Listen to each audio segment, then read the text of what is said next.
আজ নাকি আমার বোনের ডিমের কালিয়া খেতে ইচ্ছে করছে, আর আমি এই ডিমের কালিয়াটা এত ভালো বানাই যে আমার বোনও খুব ভালোবাসে এটা খেতে।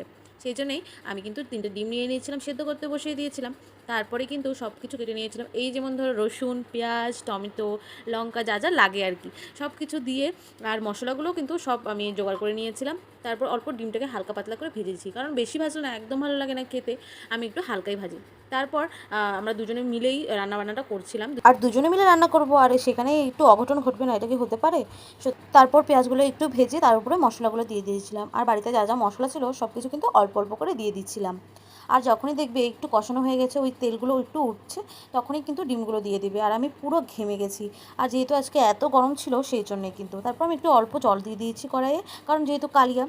আর দেখো ফাইনাল লুকটা এত ভালো এসেছে, সত্যি কথা বলতে আমাদের এখনও খেতে ইচ্ছে করছে। আমি আর অপেক্ষা করতে না পেরে আমি কিন্তু নিজের থালটা কিন্তু সুন্দর করে গুছিয়ে বেড়ে নিয়েছিলাম। আর আমি ভুলে গেছিলাম আমি যে বানিয়েছিলাম আমার বোনের জন্য। যাই হোক, প্রথমে আমি খেয়ে তারপরে কিন্তু আমার বোনকে একটু দিয়েছিলাম। ও খেয়ে বলছে অসাধারণ হয়েছে। তো তোমরাও ট্রাই করো বাড়িতে। বাই।